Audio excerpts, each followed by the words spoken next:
Christine here with today's episode of the Health and Happiness Hacks Wellness Show. Welcome, welcome. We have a very special guest today, which I know we're going to go into a lot of fun stories. He has so much knowledge. He's a fellow runner also. It's Dr. Rudy Cartwright, who I knew was a doctor. Didn't know he's a neurosurgeon. So he walks in today and I'm like, I didn't know you were a neurosurgeon. We got to talk about the brain. We got to talk about the brain. Like, that's always a passion of mine, especially when it comes to hacking and biohacking. You know, it's just how do we optimize our brain health so that it helps us with the rest of our health. And he'll talk about that. He says, yeah, the brain is powering everything. Without the brain, you know. That's correct. Yes. So I will let you get into that. Let's start there. That's correct. That is absolutely correct. It is the brain that runs every bodily function. You can't get around it. With no brain, no person. This is why when I was in practice, I'm retired now, we are allowed to pronounce a person who's had a brain injury of some type, brain dead, and we can take them off the respirators. Heart is going, they can still absorb food and use those nutrients, but if they're brain dead, the game is over. So it is the brain that controls every bodily functions. And so the question always is, how do you keep the brain healthy? How do you keep it healthy? Mm-hmm. First of all, the brain needs specific nutrients. It needs certain vitamins. Obviously, it needs oxygen in the appropriate amount. It needs blood sugar or glucose in the appropriate amounts. It needs water in the appropriate amounts. It needs fats in the appropriate amounts. It needs minerals. What do I mean by that? Calcium, sodium, all kinds of minerals that the brain needs to run the show. How do you keep it healthy? The first thing you have to do is make sure that your bodily functions do not overheat. Bad for the brain. A child gets an infection. Okay? Guess what? You take a temperature. Oh, 101. That's not too bad. 102. Uh-oh. 103. Uh-oh. We got to do something about that. So heat, as far as the brain is concerned, is a bad actor. So you have to control the heat. Blood sugar. Not much is said about it today, but blood sugar, you have to control that blood sugar to maintain brain health. Mainly because the brain is the only organ of the whole body that uses blood sugar, i.e. glucose, as its sole source of energy. Other body organs can run on fats, ketones, you name it. But the brain has to have blood sugar. Mm-hmm. Brain health, blood sugar. When that blood sugar is in a healthy range, the brain loves it. Once it starts to elevate, the brain says, wait a minute now, I don't like that. And so what happens is, under stressful conditions, people who work in hospital settings, doctors, nurses, paraprofessionals, they work in that high stressful environment, blood sugar starts to elevate a little bit. And then pretty soon, over an extended period of time, blood sugar continues to elevate, and pretty soon you have a good record of this by getting an A1C, hemoglobin A1C. What is A1C? A1C represents your average daily blood sugar over the prior 90 days. If you're constantly being faced with life and death situations, i.e. stress, that stress drives blood sugar up a little bit this year, next year a little bit, next year a little bit more, and pretty soon you're out of this normal range of A1C. So A1C represents your average daily blood sugar over the prior 90 days. And it's a test. Where would you get this test? How would you track it? Is there at-home tests you could do? Yes, you can get this test from Walmart, okay? Or you can go to your doctor and have them to do an A1C test on you. And they'll be happy to do that.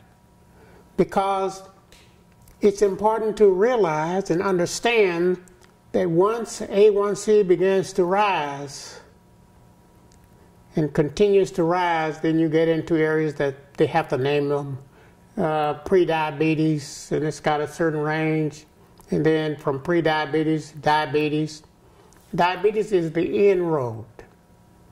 What you don't want to do is get on that road anyway. I call it the blood sugar highway. Elevated blood sugar highway. You don't want to be out there where it is too high. Because once blood sugar is too high for too long, it becomes toxic. Mm-hmm. It's toxic to the human body. They've known about this since about 1912. The gentleman who came up with the idea of tracking this concept. Maillard, M-A-I-L-L-A-R-D is his name. Look him up. He was in his laboratory working with water, working with amino acids, peptides, and proteins, and plain old table sugar.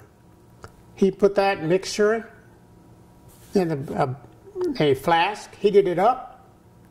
After 20 minutes, it turned bright yellow. After a half an hour, dark brown. And he said, wow,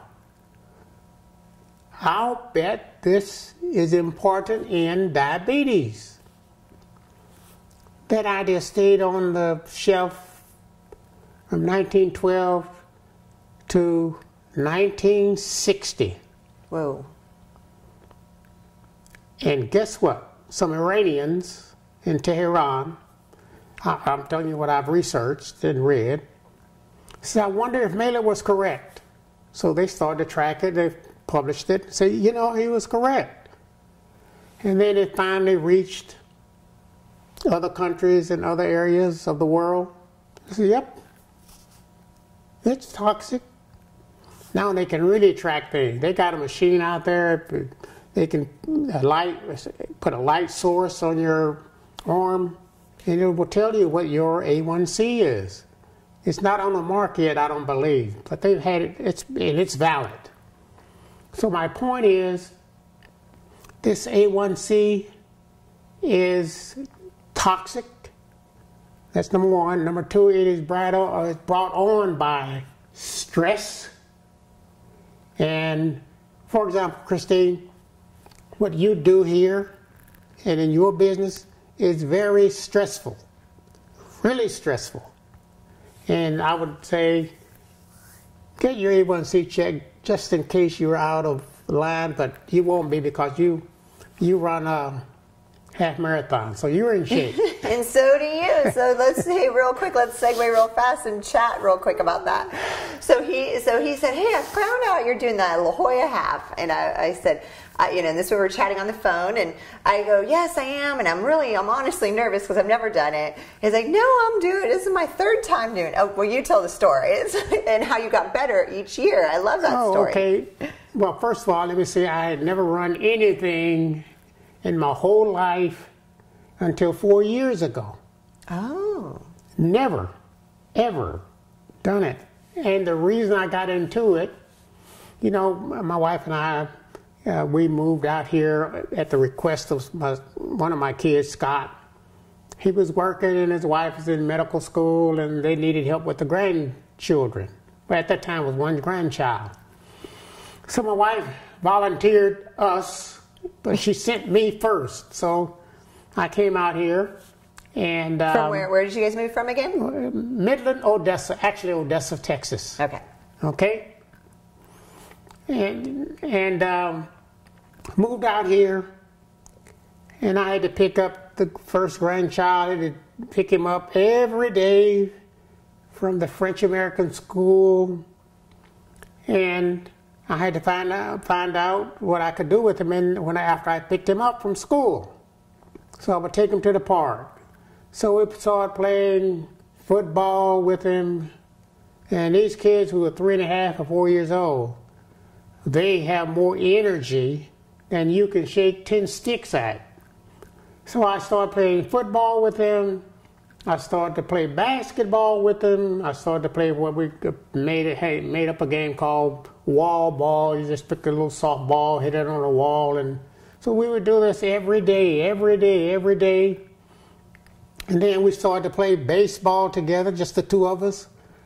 But I had to run. He kept me running and running. And then one day I'm over at Scott's neighborhood, and he called me on my electronic device for that cell phone or mobile phone now. Dad, what are you doing? I said, I'm out walking. He said, what are you doing that for? I said, oh, I just need to get my exercise up because your son is beating up on me, so I got to practice to keep up with him. And he said, oh, I know what I'm going to do. I'm going to sign you up for a half marathon. Oh my gosh. So I said, oh, go ahead, I don't care. Next thing you know, I get this email saying, here's your number and bib number and things like that. I go, boy, they're serious. So I started to practice. You know as well as I know, they have people taking pictures of you along the way. I got the first pictures. I started out upright, and pretty soon, 3 miles down the road, I'm like this, and next thing you know, I'm panting, and they got all these pictures along the way, and I looked at that and I thought, I got to do this again because I know I can do better. Yeah. So that started it out. So I got better from the first to the second. And the third one, which was last year, I was numero uno, number one in my age bracket. And my age bracket is from 75 to 79. I'm in that age bracket. I was number one. So that is so cool. But I make it fun. I realized that number one, you got to go out and practice. You got to do it every day or every other day. I found out if I skip a day in practicing, my body will say, skip another day. That's true. That's very true. Skip another day. And skip another day, pretty soon one day is 10 days, and 10 days is 10 months, and next thing you know, you won't be practicing. The thing that kind of threw me off kilter this year, if you recall, in San Diego, it rained during the month of January and February. It rained almost every day. And during that period of time, for me, it's cold. I don't like cold weather.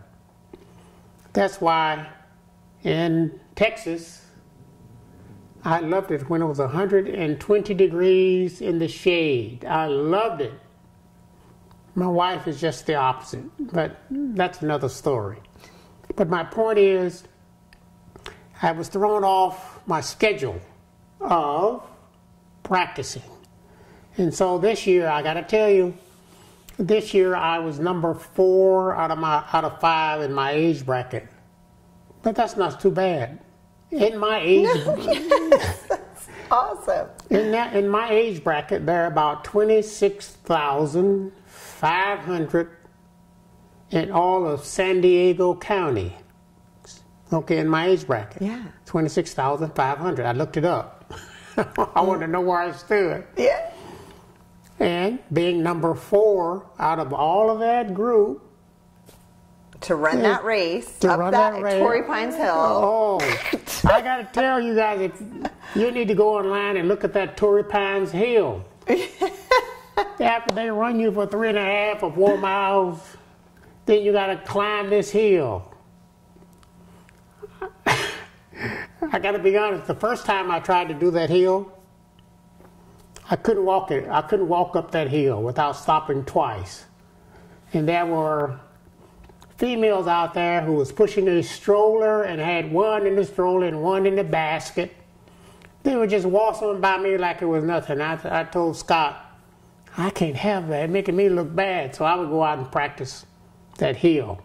But anyway, I did that.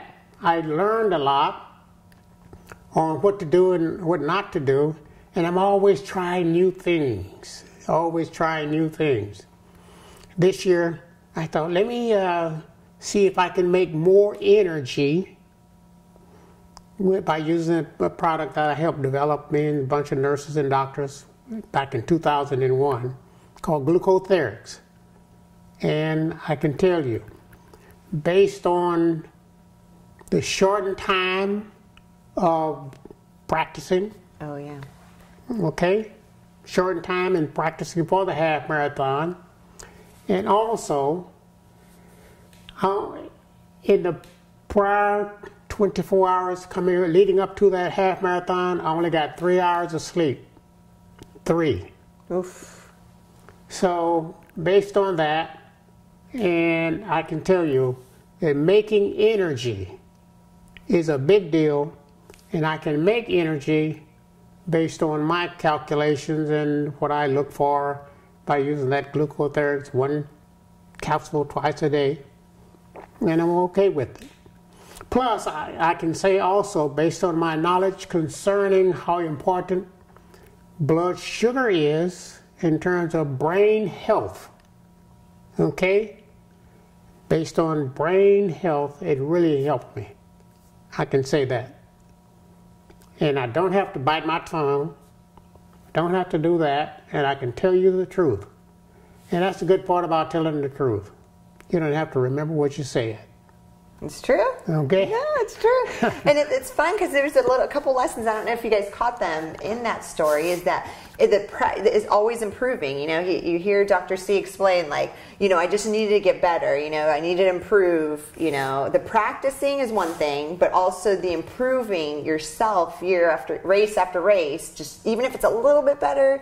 Just improving, and the experimenting that he does, and the testing, and okay, well, let's try this next time, see if that improves my race time.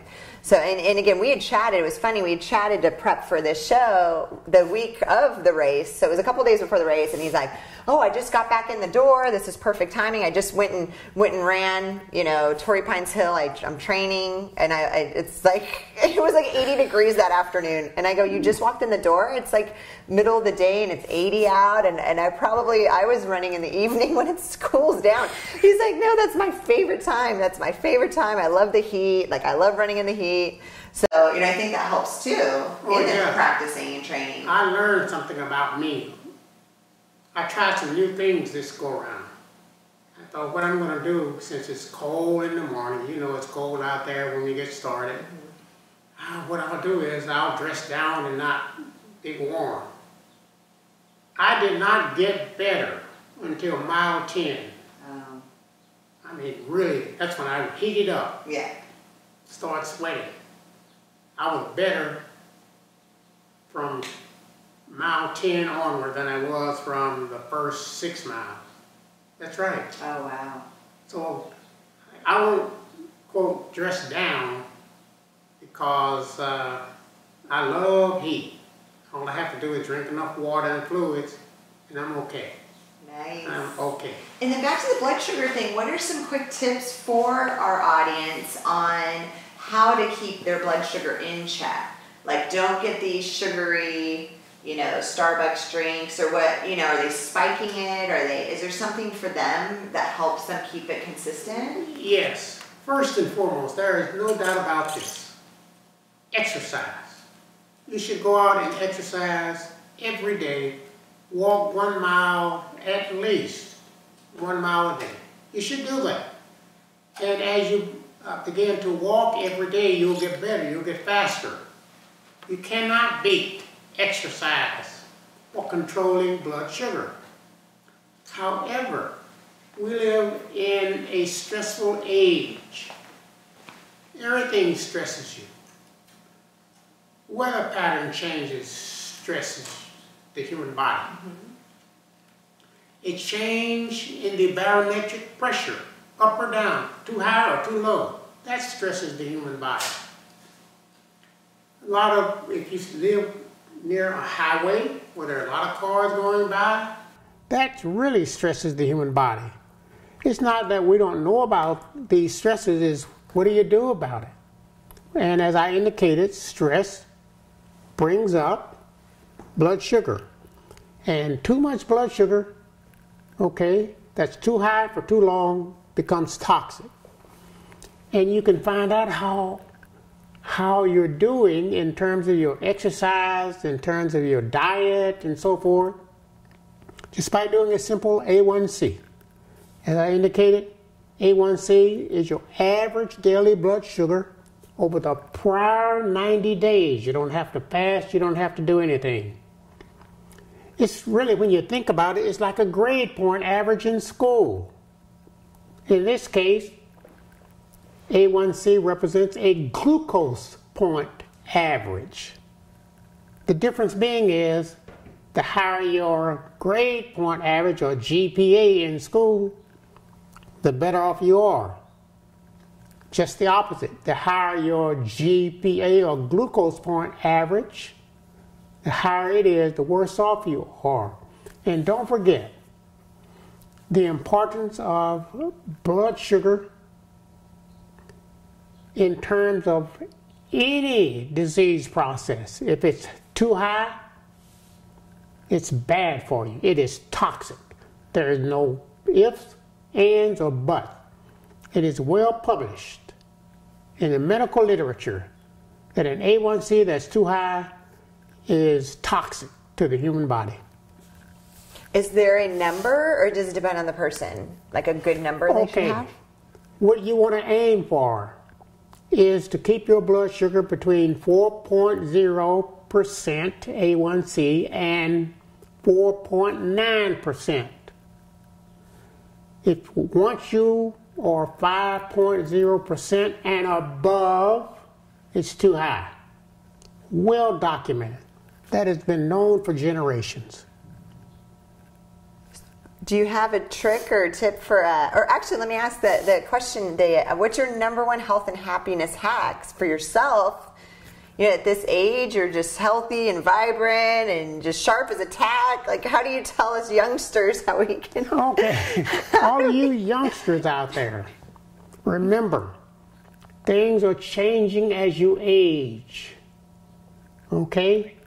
That's the way we're built.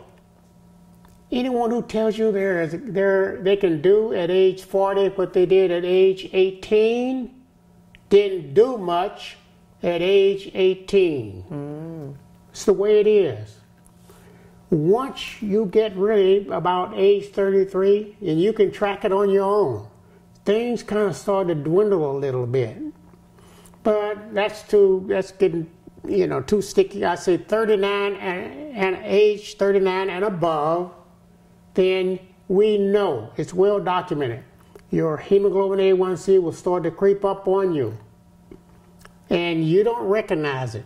And then over the next 20 years, you wonder, why am I tired? Why am I fatigued? Why don't I sleep well? Easy to find out. Get your A1C checked, get it back in the normal range. You'll start to think better. You'll start to feel better.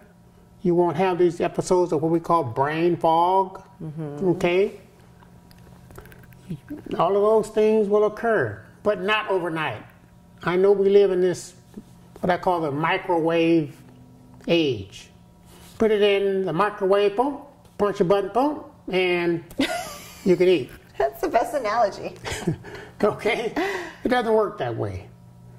You have to know that it took you many years to get from 4.9% to 5.7% or beyond. It took you many years to get there.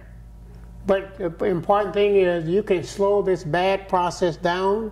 You can stop it, turn it around, and you will recognize it by how well you feel. You will recognize it. If you don't, you can always get a hold of me and say, Cartwright, you didn't tell the truth. No, but you always tell the truth. I always tell the truth, yes. Then you don't ever have to remember. I don't have to remember what I said. Okay? And I'm just hoping that this is beneficial to your audience. And I appreciate your inviting me to come on. Now, I said I was going to ask you this question. Okay. I warned you. You did. I went out and looked at, some of your videos that you have out there on cyberspace. It says Eco Chateau. And I thought, what does that mean? So I went and looked up each word and tried to put them together. And I came up with a concept and what I think, or why I think you called it Eco Chateau. I will tell you, I can write it down now and let you know that I'll write it down, and these are my thoughts. But you know that we have not talked about why you called it Eco Chateau, so I'm putting you on the spot. Okay. No, that's okay. Okay. I only put people on the spot that I like. Okay. I'll take it as a compliment. That's true. Okay, so how did you come up with Eco Chateau? Do you want me to tell you what you want me to answer, and then you tell me what you thought, or should I write it down? No. Okay. I'll tell you first, then you can tell me what you thought. So I had a creative team that actually did all this, the decorating and the concept. Once I decided I wanted to open a wellness spa, so I can't take any credit, any creative credit whatsoever. And they came up with 5 names, and Eco Chateau was one of those names, and the Magnolia House was another. And I think it was Green Pearl was another. 5 beautiful names. And if you search on YouTube, Eco Chateau naming, there's a video on the girls explaining each concept in great detail. So I take these 5 names and I'm just like, I don't know what to choose. So then we had people vote. And your son, Mr. Scott Cartwright, so his son's actually a friend of mine, a dear friend of mine for years. And then one of your daughters works here at Eco Chateau, so I know 2 of your children, and I love them to death. Scott said, Christy, he gave me his vote, and it was not Eco Chateau. He said, because his wife's French, and Chateau's a French word, and he's like, I just picture this shack up, like a little shack up in the mountainside that's falling apart when you use the word eco with Chateau. And so for me, I liked, once the votes came in, it came more to Eco Chateau, and I said, I like that because being environmentally friendly is very important to me and all the businesses that I've owned, so that sat really well with me. And I love the French theme. I thought that'd be fun to do for a wellness spa. So there you go. That's the story. But what did you think? It sounds like my son would say that. Shack. That's him. He said, no, I agree. I go, oh my gosh. Yeah, but after I went through reading about eco, I thought, that's a perfect name. Nature. Yeah. Eco. Nature. Chateau, a castle or domicile that's devoted to nature. But then there's really no exact translation from French to English. For the word chateau. For the word chateau, because they have, the chateau was where the person lived in the country, a big mansion, and they grew wine. They were in the wine business. Okay, and then there are other names, that concept that they use around this word chateau. We just shrank it down in English. I like that. It's better than your son Scott's one, Scott. I still remember you saying that from 5 years ago. Thank you very much. Okay, can I say something to Scott? Yes, you can. I love it. Eco Chateau is a place of nature. Okay? That's all right. Let's move on. There you go. Too funny. Because I got 2 more questions for you, Dr. Cartwright. So your favorite book. What is your favorite book? Oh. You asked me that question. I have to be honest. I got many favorite books, but I think if I had to put one above all these great books, there's a book called What This Patient Needs is a Doctor by E.A. Steed Jr. Guy's a genius. Absolutely. If you can find that book, it's probably out of print now, called University of North Carolina, or Duke. Duke. Yeah, Duke University. Duke University. See if they can get a hold of this book called What This Person Needs is a Doctor. E.A. Steed Jr. It's a great book. Great book. He was the one that turned me on that there is no problem with the nervous system or the brain is not involved. 100%. And I started, and I said, that's right. But they don't tell us that. There is no problem that occurs with the human body that the nervous system is not involved. Nice. Good. I like that one. No, that's a good one. And then, okay, so speaking of self-care, you're a retired doctor now, but it's so great it seems like you're still in practice with all these concepts and, don't you still develop different supplements for brain health and general health? So you're still active. I'm still active. I have to be now because I have Scott's second child. His name is Davis. Yeah. But I call him Poppy. He has more energy than you can shake 10 sticks at. Obviously, every child is brilliant when it's the grandparents involved. I tell Scott, had I known that the grandchildren were going to be this wonderful, I'd have passed you. Well, how many children do you have total? I have 6 kids. 6? Okay, 6. Okay. I'm sorry. Yeah, 6. Okay. Okay.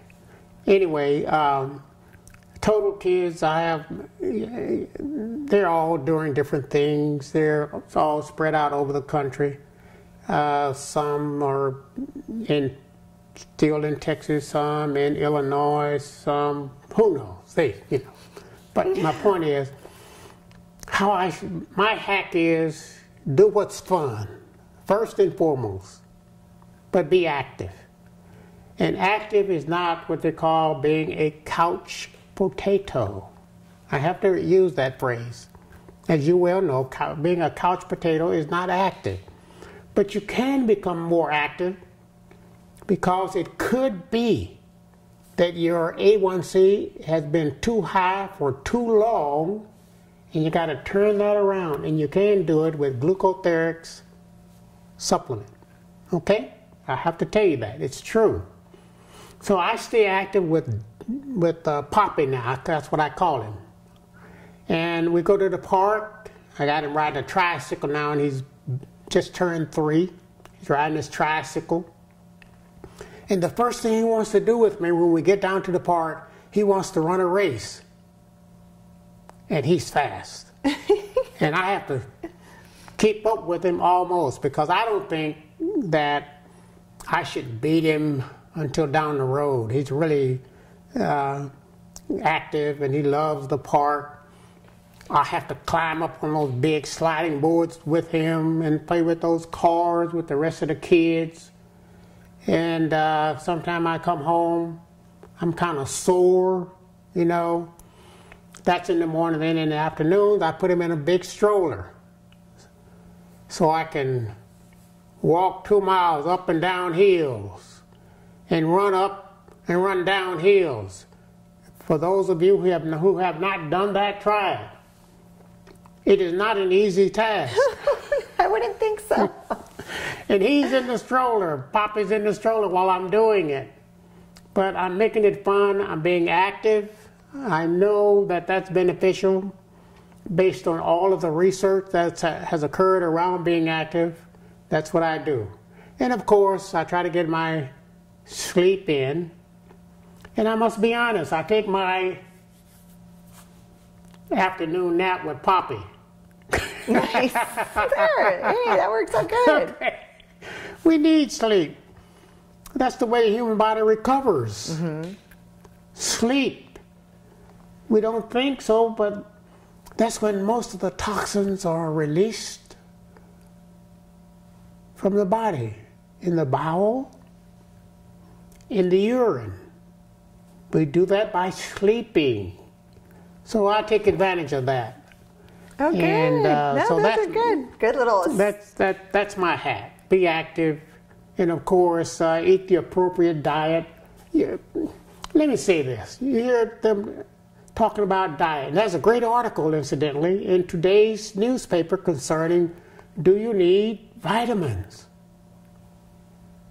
Answer to that is yes.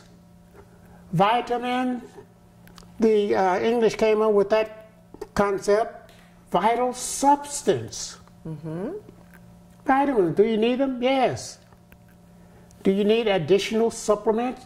Yes, because in today's modern society, we have to deal with a great deal of toxins from the soil, from the air, from the water. So our body needs help.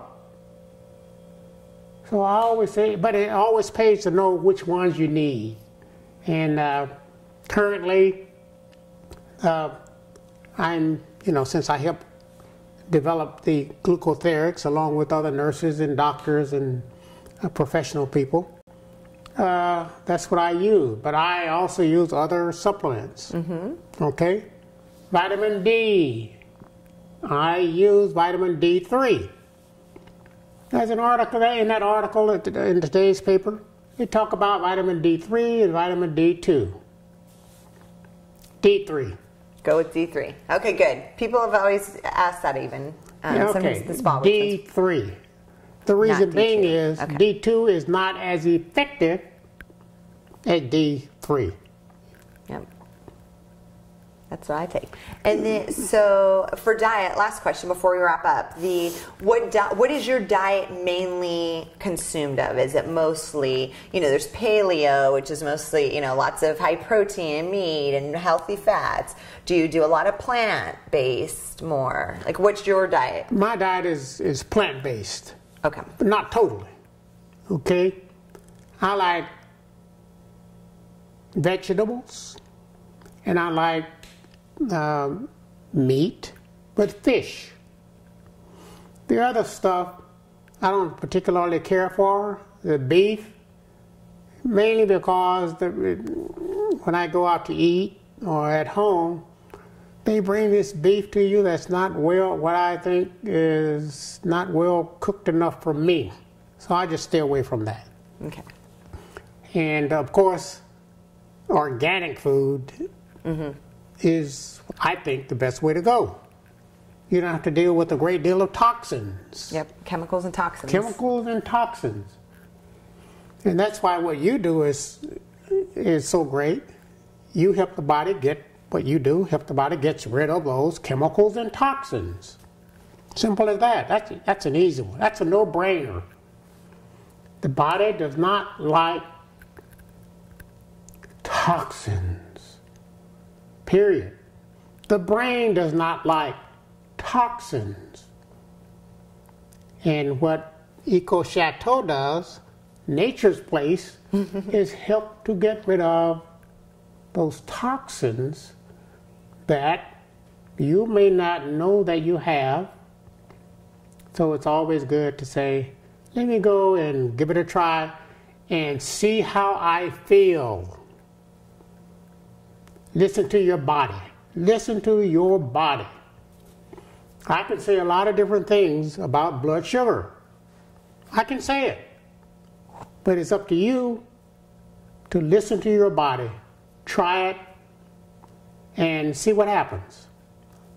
Love it. That's a perfect note to end on. Well, thank you, Dr. Cartwright, for being here. We appreciate it. Can I tell them where to get a hold of me? Oh, no, that was my next comment. Oh, where really? can they find you? Hey, you see, we're on the same page. We are. I love it. So how can our amazing audience get in touch with you?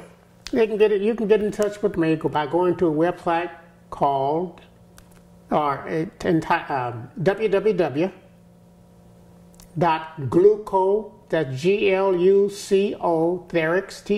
Therex.com. And in there you can read about A1C, blood sugar, and then where it says contact, you write me a little note, send it in, I will answer you. Nice. Okay. And we'll put these in the show notes too for you guys on YouTube and iTunes, so you can click on the link, go to that site, and check all of that out. So again, thank you so much for being with us today on this week's Health and Happiness Hack Show, and we will see you next week. Bye.